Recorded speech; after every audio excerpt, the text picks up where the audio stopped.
Hi అండి, ఇది నా మార్కెట్ వ్లాగ్. మార్కెట్కి వెళ్ళి ఏ కూరగాయలు తెచ్చుకున్నానో వాటిని ఎలా ఆర్గనైజ్ చేసుకున్నానో ఈ వీడియోలో చూపిస్తాను.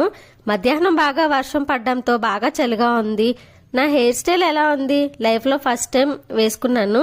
ఎలా ఉందో కామెంట్ చేయండి. మార్కెట్కి వచ్చేసాము. ఇక్కడ ఎక్కువ వీడియోలు అయితే తీయలేదు. మాకు కావాల్సినవన్నీ కొనేసుకున్నాము.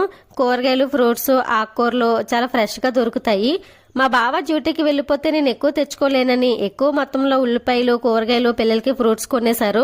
నెక్స్ట్ వీక్ నేను ఎక్కువగా తెచ్చుకోవాల్సిన అవసరం లేదు. టమాటాలు మళ్ళీ రేటు పెరిగిపోయండి.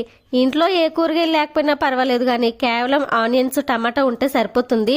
టమాటా కర్రీ, టమాటా పచ్చడి అనేవి సింపుల్గా ఏ టెన్షన్ లేకుండా చేసుకోవచ్చు. ఇంటికి వచ్చేసాక తీసుకున్నవన్నీ బ్యాగ్లో నుండి తీసి బయట పెట్టాక ముందుగా ఎంత అయిందని లెక్క వేసుకుంటాను. తరువాత ఒక్కొక్కటిగా ఆకుకూరలు అన్నీ ఒలిచి పెట్టేసుకుంటాను. బీరకాయలకి, క్యారెట్కి ఇంకా తోలు ఉండే వాటిని తోలు తీసేసి బాక్స్లో వేసి స్టోర్ చేసుకుంటాను. ఫ్రిడ్జ్లో పెట్టాను కదా అని ఎక్కువ రోజులైతే కూరగాయలు ఉంచును. రోజుకి 2 కూరల చొప్పున వండేస్తాను. మిర్చి, అల్లం, టమాటా కూడా కడిగేసి ఒక క్లాత్తో తుడిచి అవి ఫ్రిడ్జ్లో పెట్టేస్తాను. ఇలా చేయడం వలన 2 ప్రయోజనాలు ఉన్నాయి. 1, వాటర్ సేవ్ చేయవచ్చు. 2, పిల్లలు ఎప్పుడైనా వీటిని తాకినా, చేయి నోట్లో పెట్టుకున్నా ఏం భయం లేదు. మరి వీడియో నచ్చితే లైక్ చేయండి, షేర్ చేయండి, సబ్స్క్రైబ్.